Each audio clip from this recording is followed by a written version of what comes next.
Greetings to everyone. इस video में हम लोग डिस्कस कर रहे थे क्रॉनिकल्स फरवरी 2021 और इस फरवरी 2021 में करंट अफेयर्स दिए हुए हैं दिसंबर 2020 के। तो ऑलरेडी हम लोग 2 वीडियोस डिस्कस कर चुके हैं। You can find the link in the description box. अब आज हम लोग डिस्कस करने वाले हैं सोशल इश्यूज़ के बारे में।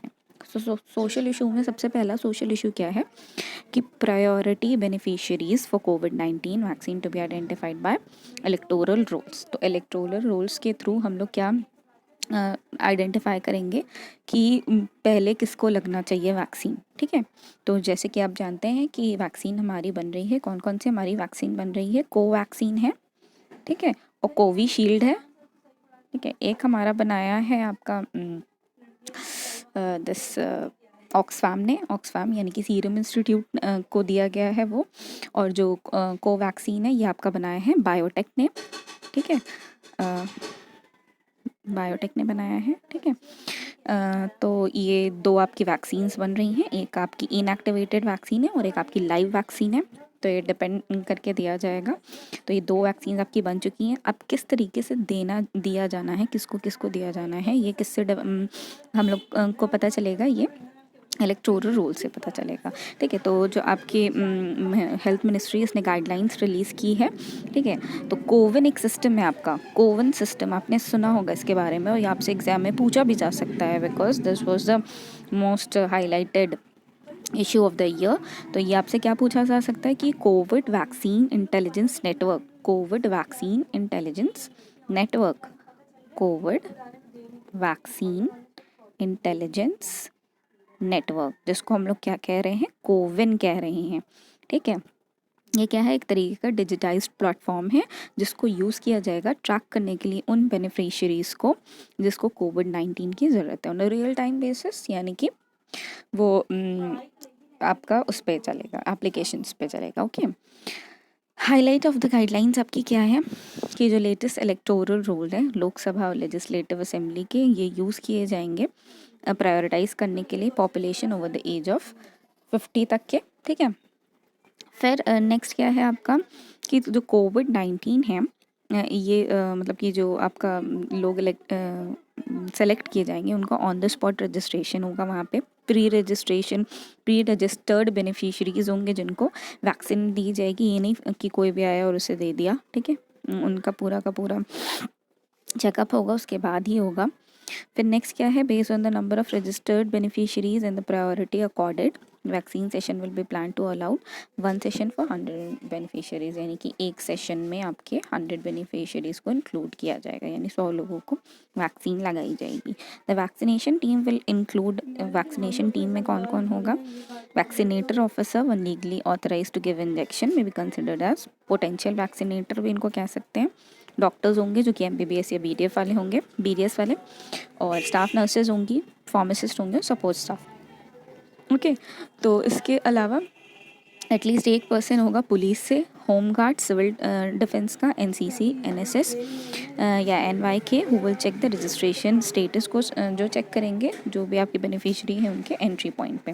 तो इस तरीके से आपका ये कोविन वाला जो सिस्टम है यानी कि वैक्सीन लगाने का, ये कंटिन्यू किया जाएगा। अब नेक्स्ट हम देख रहे हैं यहाँ पर वर्ल्ड मलेरिया रिपोर्ट। तो वर्ल्ड मलेरिया रिपोर्ट जो आपकी रिसेंटली रिलीज़ की गई, इसको किसने रिलीज़ किया है, इसको WHO ने रिलीज़ किया है।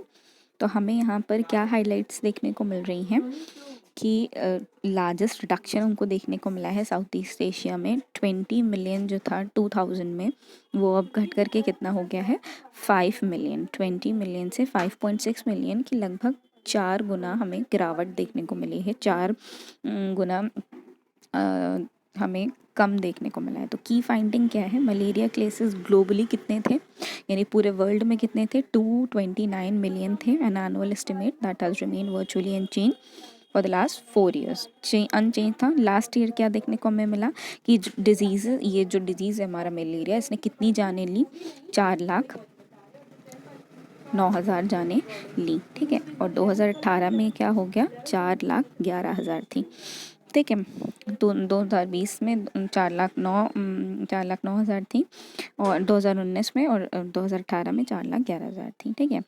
तो अब हमें वर्ल्ड हेल्थ ऑर्गेनाइजेशन ने बताया है कि आपका जो मलेरिया के केसेस है वो कंपैरेटिवली घट गए हैं, ठीक है।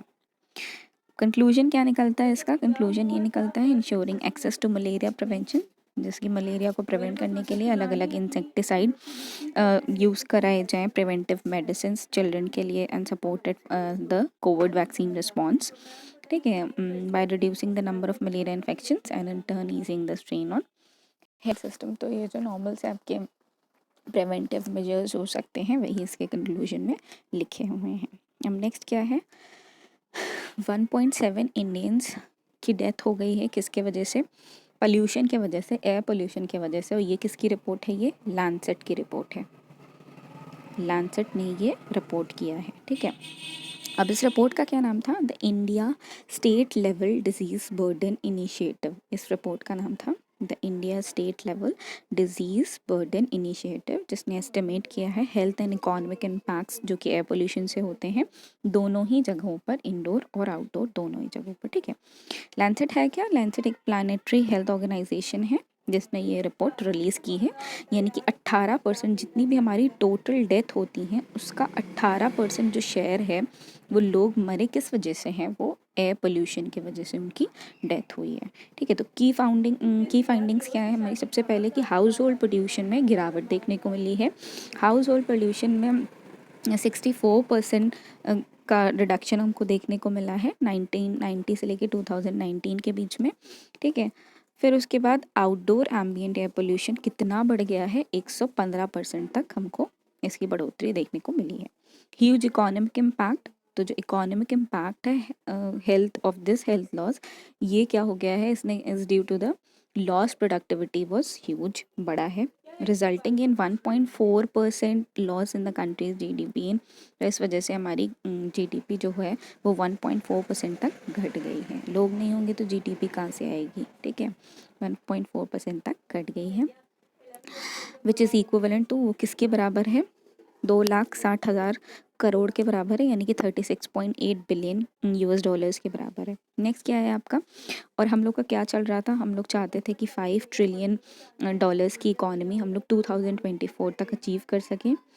तो अब ऐसा अगर हमारा चलता रहा तो इसको अचीव करना हमारे लिए मुश्किल हो जाएगा। गोवा ने सबसे कम लॉस किया है जीडीपी का अपना, 7.6 मिलियन डॉलर्स अपनी जीडीपी का लॉस किया, जबकि यूपी ने सबसे ज़्यादा लॉस किया है, दैट इज़ 1829.6 मिलियन, ठीक है, इतना। फिर उसके बाद digital regional pattern for economic loss, ठीक है। डिजिटल रीजनल पैटर्न का मतलब क्या है?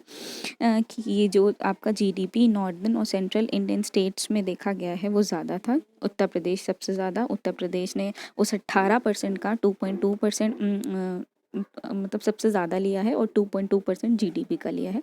बिहार ने 2% लिया है, ठीक है। नॉर्थ और सेंट्रल स्टेट्स जैसे कि उत्तर प्रदेश ने 2% आपका जीडीपी का लिया, और बिहार ने 2% लिया है गिरावट का, ठीक है। उसके बाद हरियाणा आता है। फर्टिलिटी रेट, फेटल मतलब क्या होता है? फेटल मतलब जैसे कि डेथ से रिलेटेड जो होता है, यानी कि मरने से रिलेटेड जो होता है उसको हम लोग फेटल कहते हैं। और फर्टिलिटी पैटर्न के बारे में यहाँ पे बात हो रही है कि out of the total deaths in each state the percentage of fertility attributes to air pollution was highest in Rajasthan. तो क्या है सबसे ज़्यादा कहाँ पर? अगर हम लोग फर्टिलिटी पैटर्न पे देखें कि लोग अगर ज़्यादा कहीं मरे हैं तो वो राजस्थान में 21.2%, फॉलोड बाय वेस्ट बंगाल में 20.8% है, ठीक है। फिर उसके बाद अब आप देख लीजिए प्रधानमंत्री उज्ज्वला योजना क्या है। प्रधानमंत्री उज्ज्वला योजना है एक स्कीम जो कि किसने की गई है? ये आपको स्कीम्स याद रखनी होती हैं कि ministry of petroleum and natural gas, ठीक है। आप प्रधानमंत्री उज्ज्वला योजना सिलेंडर से रिलेटेड है, ठीक है। तो यहाँ पर आपका नेचुरल गैस पेट्रोलियम आ जाएगा। ये लॉन्च कब की गई थी? लॉन्च ईयर भी बहुत ज़्यादा पूछता है, इस बार एनटीपीसी में तो बहुत ज़्यादा पूछा उसने, और ज़्यादातर जो स्कीम्स पूछी गई हैं वो एनटीपीसी में पूछी गई थी 2015 की, और यूपीएससी में भी और यूपीपीएससी में भी पूछा जाता है लॉन्च ईयर जो कि इस साल पूछा गया। अब मुझे बताइए कमेंट्स में लिख के कि कौन सा स्कीम का लॉन्च ईयर पूछा गया था। तो ये जो आपकी प्रधानमंत्री उज्ज्वला स्कीम है, ये 2016 में लॉन्च हुई है, 2016 में। और इसका एम क्या था, डिस्ट्रीब्यूट करना 5 करोड़ एलपीजी कनेक्शन वुमेन को, जो कि बीपीएल कैटेगरी में आती हैं। बीपीएल यानी कि बिलो पॉवर्टी लाइन कैटेगरी में आती हैं। डन। तो इसी के साथ क्या हो रहा है कि 1600 रुपये का फाइनेंशियल सपोर्ट दिया जा रहा है एलपीजी कनेक्शन के लिए बीपीएल हाउस होल्ड्स को। इंटरेस्ट फ्री लोन उनको मिल रहा है ताकि वो स्टोव परचेज कर सकें और रिफ़िल करवा सकें ऑयल मार्केटिंग कंपनी से। फिर नेक्स्ट क्या है आपका उन्नत चूल्हा अभियान। उन्नत चूल्हा अभियान ये किसका प्रोग्राम है, आपको याद रखना है, ये प्रोग्राम है आपका ministry of new and renewable energy का। न्यू एंड रिन्यूएबल एनर्जी का इसे कब लॉन्च किया गया था, इसे 2014 में लॉन्च किया गया था, जून में। तो ये कब की स्कीम है, प्रधानमंत्री उज्ज्वला योजना के पहले की स्कीम है उन्नत चूल्हा अभियान। ये किसके लिए किया गया था, इम्प्रूव बायोमास कुक स्टोव। ये इसको किसको इनकरेज किया गया था कि जो बायोमास से बायोगैस जो आपकी निकलती है उससे जो स्टोव बनाया जाए उसको कंटिन्यू करने के लिए, ताकि जो आपका एनर्जी है वो क्लीन कुकिंग एनर्जी यूज़ हो सके। क्लीन कुकिंग एनर्जी सोल्यूशन लेके आए थे ये। और क्या था कि रिड्यूस कर सके कंजम्पशन ऑफ फ्यूल। वो जो लकड़ी का चूल्हा इस्तेमाल करते हैं उसकी वजह से जो है पोल्यूशन होता है, फिर डेथ्स हमको देखने को मिलती हैं। तो उसकी जड़ी अगर ख़त्म कर दें कि हम लोग लकड़ी इस्तेमाल ही ना करें, उसकी जगह हम लोग बायोमास के उन कुक स्टोव इस्तेमाल करें, ताकि हमें ज़्यादा से ज़्यादा एफिशिएंसी मिल सके और लोअर एमिशन मिल सके। तो ये था हमारा उन्नत चूल्हा अभियान, जो कि ministry of new and renewable energy का प्रोग्राम है। प्रधानमंत्री उज्ज्वला योजना जो कि आपका ministry of petroleum and natural gas का है। प्रधानमंत्री उज्ज्वला योजना कब लॉन्च किया गया था, 2016 में लॉन्च किया गया था। और उन्नत चूल्हा अभियान आपका 2014 में लॉन्च किया गया था। Next is about the disease pattern. अब डिजीज़ पैटर्न से हमें क्या मालूम चलता है, डिजीज़ पैटर्न से हमको मालूम चलता है कि यहाँ पर आप देखिए 40% of the disease burden due to air pollution is from lung disease. ठीक है, 40% जो हमें देखने को मिल रहा है ये लंग की डिजीज़ है। 60% is from ischaemic heart disease, दिल की मरीज़ हैं, स्ट्रोक हैं, डायबिटीज़ हैं, and neonatal death. Neonatal death का मतलब होता है कि जो बर्थ के टाइम ही डेथ हो जाती है उसको न्यूनेटल डेथ कहते हैं। ठीक है, related to preterm birth, highlighting the broad ranging impact of air pollution on human health. तो सबसे ज़्यादा जो पार्ट अगर डिजीज़ से लोगों की मौत हो रही है तो सबसे ज़्यादा किसके डिजीज़ आ रहे हैं आपके, 40% डिजीज़ लंग डिजीज़ आ रहे हैं। Benefits by government scheme. Government scheme कौन कौन सी है, वेरियस गवर्नमेंट स्कीम्स हैं, जैसे कि प्रधानमंत्री उज्ज्वला योजना जो कि 2016 में आई, उन्नत चूल्हा अभियान जो कि 2014 में आया। और इससे से हम लोग कोशिश कर रहे हैं कि हम लोग अपना एयर पोल्यूशन कम कर सकें। तो इस वीडियो में हम लोग इतना ही डिस्कस करते हैं, ये कुछ इंपॉर्टेंट आर्टिकल्स थे।